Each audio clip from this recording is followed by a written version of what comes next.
Okay, good morning class. So today let us tackle about writing the reaction paper, review, or critique.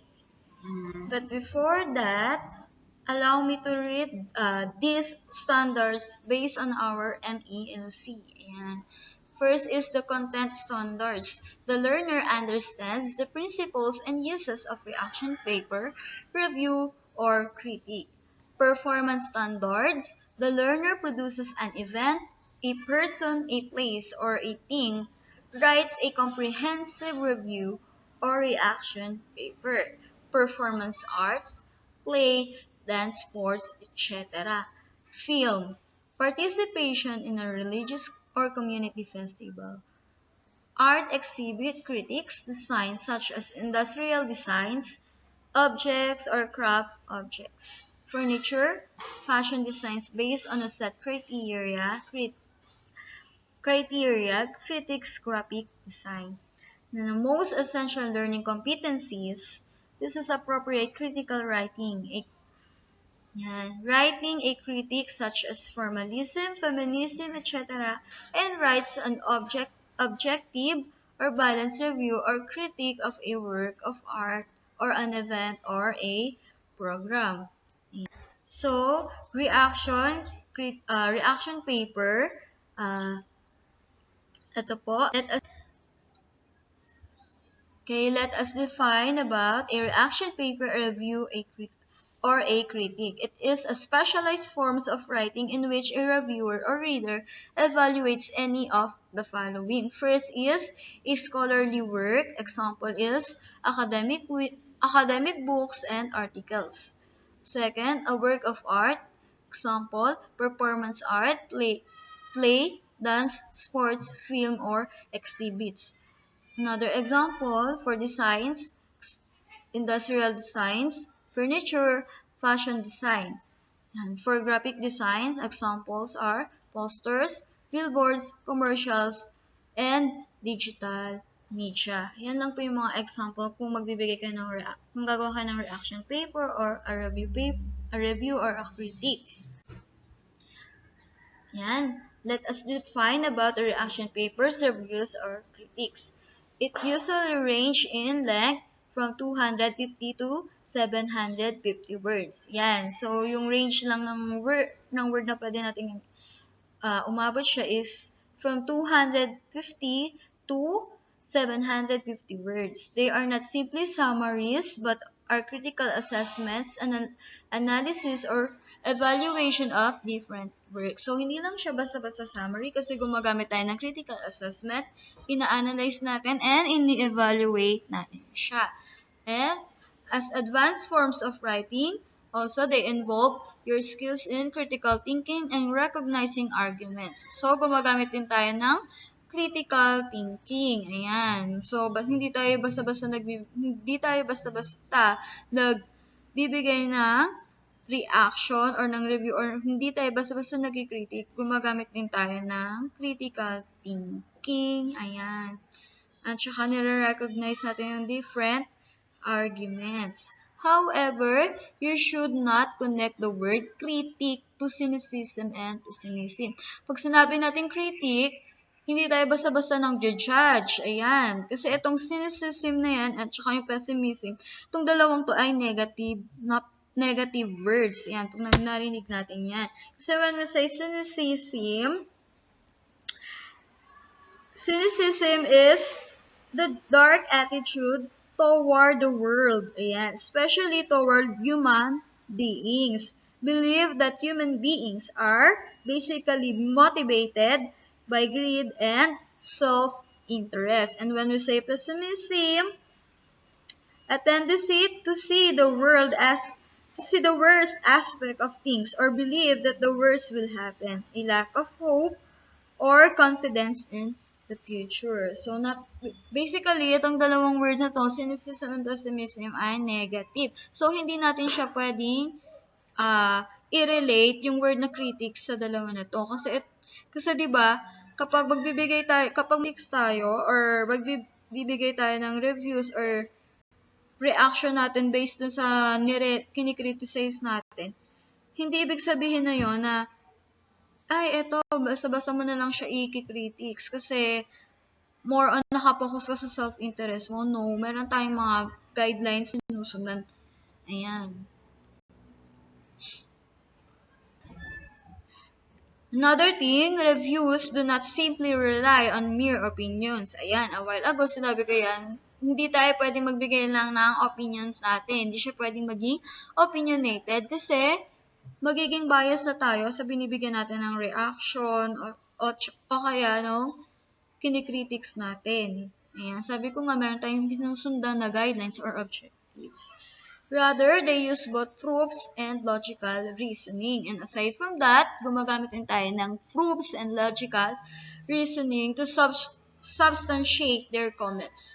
They process ideas and theories, revisit and extend ideas in a specific field of study, and present an analytical response to a book or article. Meaning to say, yan, gumagamit din tayo ng theories. Ayan, aside sa critical thinking, logical reasoning, proofs, gumagamit tayo ng mga theories.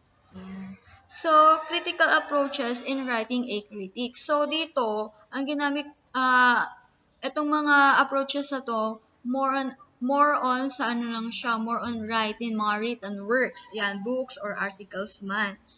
Ayan. Formalism, first is formalism. And according to this, claims that literary works contain intrinsic properties and treats each work as a distinct work of art. Posits that the key to understanding a text is through the text itself. The historical context, the author, or any other external context are not necessary in interpreting the meaning. So, based dito, makikita nyo, ayan, etong key to understanding a text is through the text itself.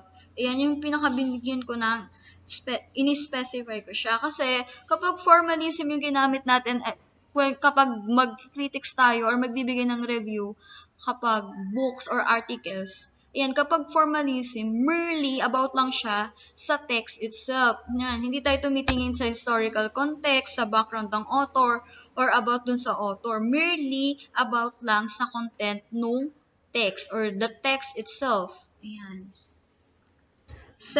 Ayan, ito yung mga common aspects look into in formalism. Ayan. First is yung author's techniques in resolving contradictions within the work. Yan, yung central passage that sums up the entirety of the work. And contribution of parts and the work as a whole to its aesthetic quality. So, basically, sabi ko nga, more on content and the structure of the content. Ayan, and the structure of the text, rather. Contribution of rhymes and rhythms to the meaning or effect of the work. Yan. Another, relationship of the form and the content. Yan, more on content tayo. Text itself. Use of imagery to develop the symbols used in the work. Interconnectedness of various parts of the work. Paradox, ambiguity, and irony in the work. Yan, yung mga literary devices. Unity in the work. Ayan. So, basically, ulitin ko, kapag formalism yung ginamit natin kapag magbibigay tayo ng review or critiques, ayan, sa books man yan or other articles, ayan, kapag formalism, merely nakafocus lang tayo doon sa text itself. Ayan. Hindi natin tinitingnan yung other side, which is yung side ni author, ayan, o ng writer, historical background ni author, ayan, or historical background nung text na yun, no, merely sa text lang tayo, sa content tayo tumitingin kung ano yung nilalaman nun at yung relationship or form or structure nun. So, second approach, which is the feminist criticism or feminism. And it focuses on how literature presents women as subjects of socio-political, psychological, and economic oppression. Reveals how aspects of our culture are patriarchal. Example, how our culture views men as superior and women as inferior. Ayan. So, kapag gagamit tayo ng approach, which is yung kapag ginamit natin natin itong feminist criticism or feminism. Ayan, kapag magbibigay tayo ng reviews or iki-critics natin yung isang books or articles.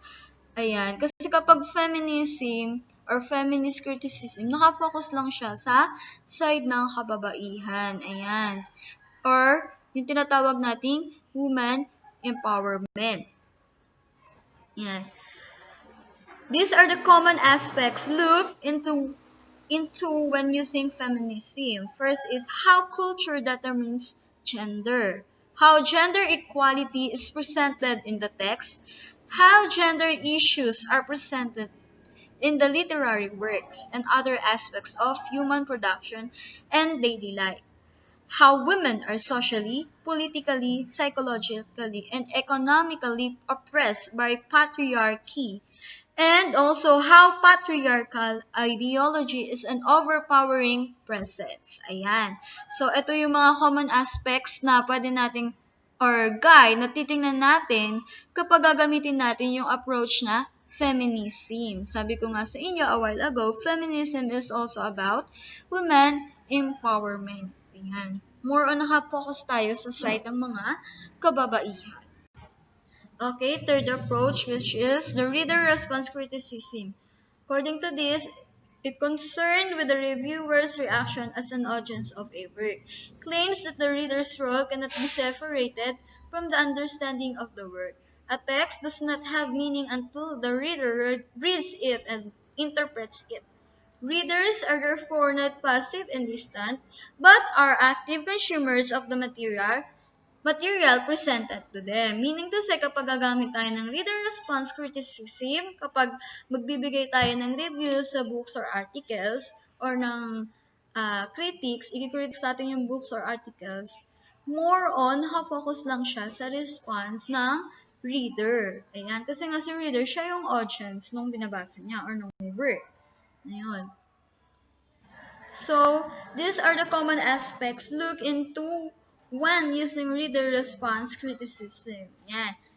First is the interaction between the reader and the text in creating meaning and the impact of reader's delivery of sounds and visuals on enhancing and changing meaning. So, ayan, ito yung mga common aspects kapag gagamit tayo na reader response criticism. Yan. Reader response criticism, merely nakapokus lang siya sa response ni reader habang binabasa niya yung, alin po, yung article or yung books. Yan, mga reading materials. Then, fourth is the Marxist Criticism. It concerned with differences between economic classes and implications of capitalist systems, such as the continuing conflicts between working class and the elite, attempts to reveal that the ultimate source of people's experience is the socio-economic system. Ayan, kapag Marxist criticism, nakapokus siya sa social status. Ayan. Yan, whether it is about socio-economic system, whether it is about the upper, middle, and the lower classes. Ayan. These are the common aspects look into when using Marxist criticism. First is the social class as represented in the work. Social class of the writer or the creator. Yan. Titingnan niyo rin yung background niya. Yan, yung social status niya. Social class of the characters. Yan, kung yung characters ba nasa upper, middle, or the lower classes. Yan yung status niya. Conflicts and interactions between economic classes. Yan. And these are the other critical approaches you can use. Ayan, kapag magki-critics po rin kayo ng books, yan, or ng other reading materials or articles. First is yung postmodern. Ayan. Ano ba yung postmodern na yan? Okay. When we say postmodern or postmodernism, it is largely a reaction to the assumed certainty of scientific or objective efforts to explain reality. Postmodernism relies on concrete experience over abstract principles. Meaning to say, kapag postmodern yung ginamit nating approach, nakapokus lang tayo sa realidad or the reality. Yan, concrete experience rather than abstract principles. Yan, pag sinabi natin concrete experience, ito yung mga makatotohanan. Yan, reality. More on real, nasa ano siya, real experiences. Yan. Rather than sa abstract principles. Kasi pag sinabi natin abstract principles or abstract, more on naka-visualize lang siya. Yan, so iniisip lang natin. More on about sa image lang siya. Sabi nga natin, postmodern about siya sa reality. Yan. May concrete na experience, examples. Yan. And then, let us move on with this, which is yung structuralism, tinatawag. Okay, when we say structuralism, its focus instead how human behavior is determined by cultural, social, and psychological structure. Things cannot be understood in isolation. They have to be they have to see in the context of larger structure they are part of. Meaning to say, yan, kapag mag-analyze tayo ng books or articles, dapat kapag ginamit natin yung structuralism, titingnan natin yung buong structure ng content na yon, buong text. Ayan. From doon sa maliliit na detalye hanggang sa malalaking detalye no context or yung nilalaman ng books or articles. Ayan. Kapag structuralism, buong structure, lahat, maliit na detalye man yan or malaki, may kinalaman yan. And then, yung psychological criticism, yan.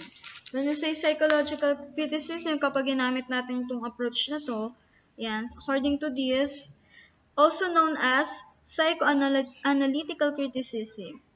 It is the analysis of an author's unintended message. The analysis focuses the biographical circumstances of an author. The main goal is to analyze the unconscious elements within a literary text based on the background of the author. When we say psychological criticism, magfo-focus tayo dapat dun sa pinaka-background ni author. Ayan, kapag ginamit natin tong approach na to, yung psychological criticism, nakafocus lang tayo sa background ni author kasi baka meron si author meron siyang kinalaman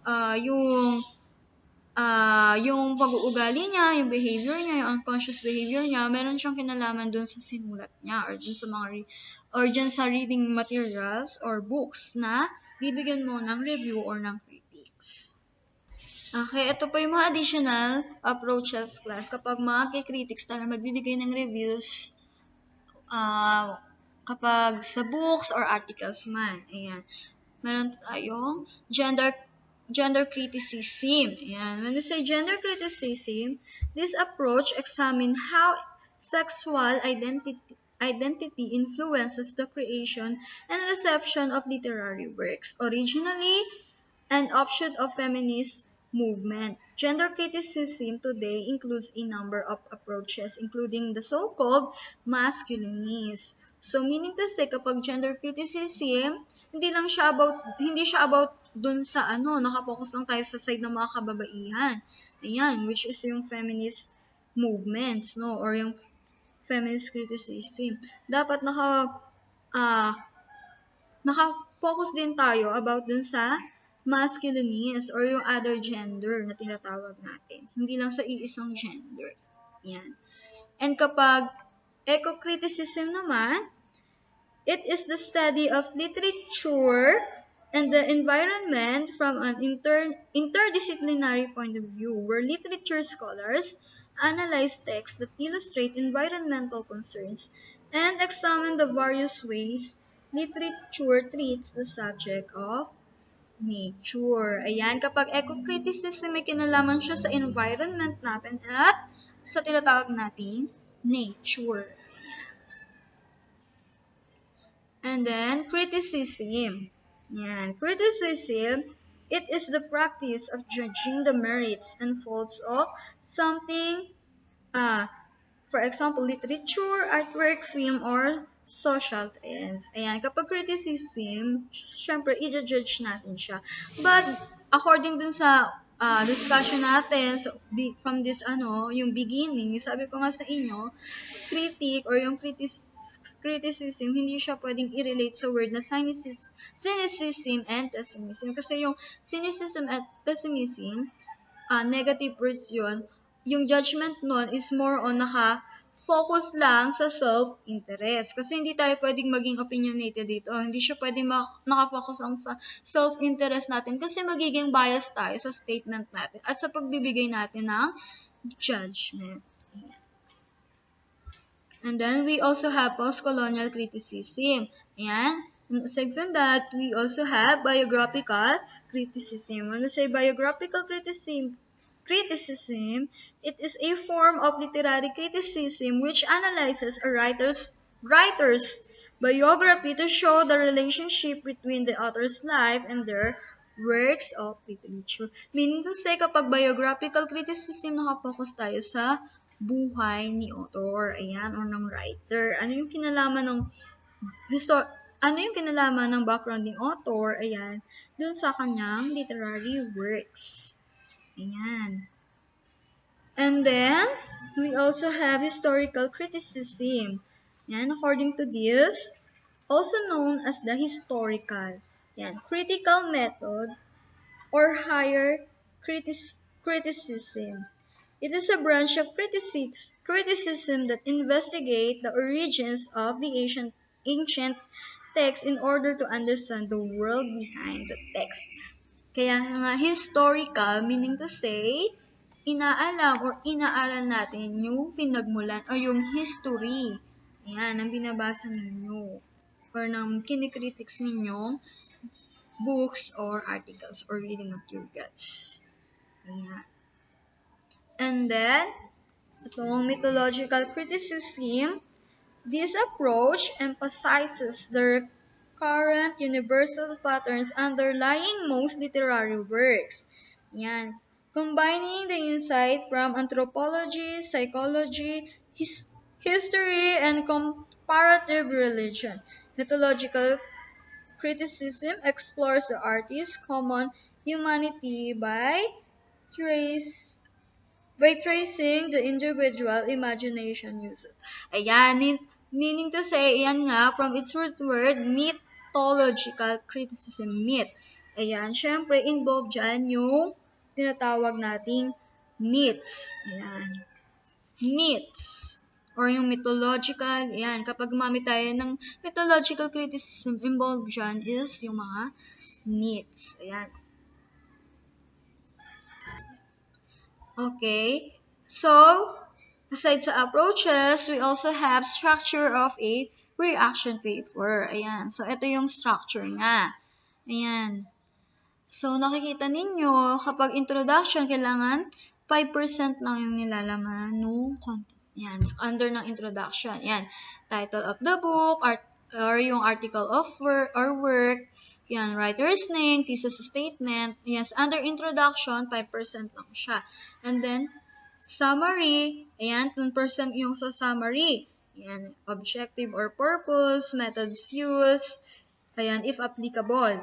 Major findings, claims, idea, or messages. Ayan, so kung makikita ninyo from introduction, summary, ayan, meron siyang percentage na kinakailangan or meron siyang pagkakasunod-sunod. Naka-arrange siya.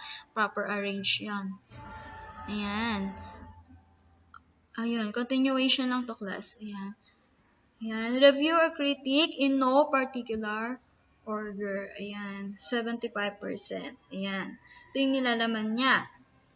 Does the writer explicitly state his or her thesis statement? Ayan. What are the assumptions? What are the contributions of the work to the field where it belongs? Ayan. What problems and issues are discussed or presented in the work? What kind of information are presented in the work? So, dito, kapag magbibigay ako ng review or critic, ito yung mga guideline.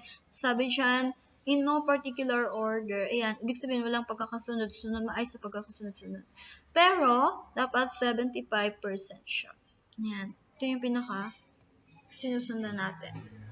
And then sa conclusion naman, which is 10% lang siya. Ito yung arrangement. Yan, yung overall impression of the work, scholarly or literary value of the reviewed article, book or work, and benefits for the intended audience, and yung suggestion for future direction of research. Yan yung class. Kapag conclusion, naka 10% siya. Yan. 10% lang yung magiging sukat niyan. Lahat yan. Ayan. And this one, reaction paper with no prescribed structure. Ano ba yung pag sinabi natin no prescribed structure? Yan. Pag sinabi natin no prescribed structure, malayo na siya, free, wala siyang sukat dun sa content. Ayan. So, sa introduction, tingnan nyo kung mapapansin nyo kung kanina may 10%, yan, 25%, 75%, dito free siya. Wala siyang sinusunod na sukat. Ayan. Pero kailangan natin pero ito sa introduction, yan, yung other parts niyan, kailangan ninyo masunod itong mga guidelines nito. Yan, number 1 is yung basic details about the material. Yan, kapalood nun is yung title, director, or artist name of exhibition or an event. Yan, yung main assessment of the materials for films and performances. Yan. Ito, analysis or interpretation. Yan, so nakita nyo rin, wala siyang sukat sa content. Yan, walang sinusunod na sukat. Yan, discussion or analysis of the work. Critical approach. What aspects of the work make you think it is a success or failure? Were there unanswered questions or plot lines? If yes, how did they affect the story? How does the work relate in other ideas or events in the world? Yan. What stood out while you were watching the film or the performance? Yan. So, dito kasi, kanina about lang siya sa books. Dito kasi, yan, itong parang guidelines na to, more on about siya sa performances or film. Yan. Pero wala siyang sukat or limitation. Malaya siya. Hindi katulad nung kaninang guidelines is meron tayong sinusunod na percentage. And then yung conclusion or evaluation, reinforcement of main assessment, comparison to a similar work, recommendation of the material if you like it. Ayan.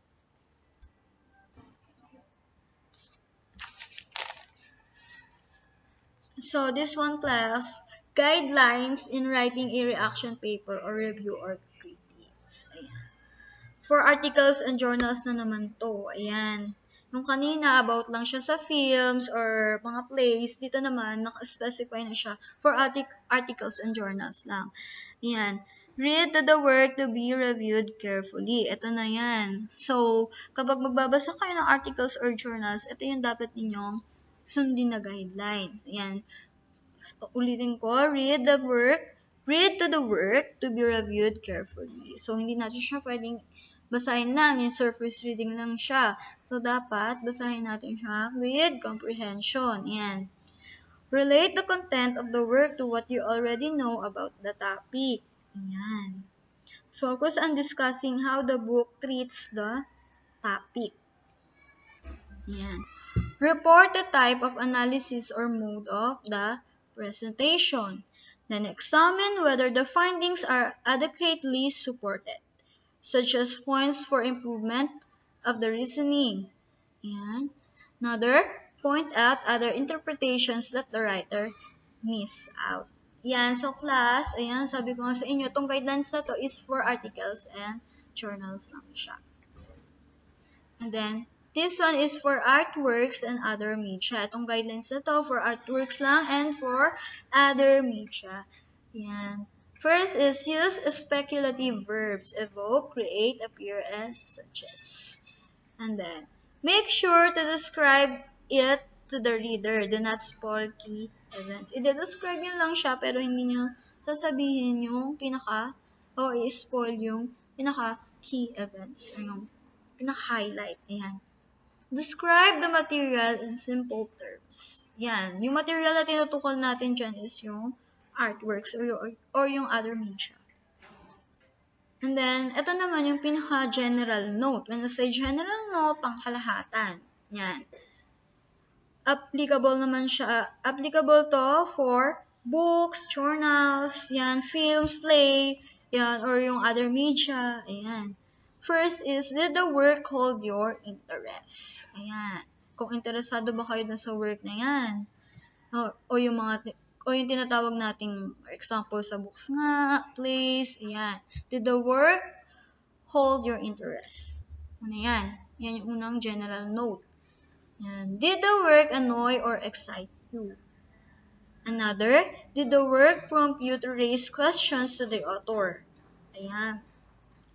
Did the work lead you to some realizations? May nakuha ba kayong mga realizations? May na-realize ba kayo dun sa binabasa ninyo, pinapanood ninyo, or tinitingnan yung artwork or other medias? Ayan. Did the work remind you of other materials that you have read, viewed, or listened to? So that's all, class. This is the end of my presentation, or the end of our lesson 5. So I hope na meron kayong natutunan today based dito sa video discussion na ginawa ko. If ever na nalilito kayo or merong mga hindi siya clear, yan, medyo malabong mga lines or pagpapaliwanag, pwede naman ninyong sabihin sa akin. Ayan. Para ma-explain ko pa siya ng mas maayos. Ayan. So, goodbye, class. And thank you.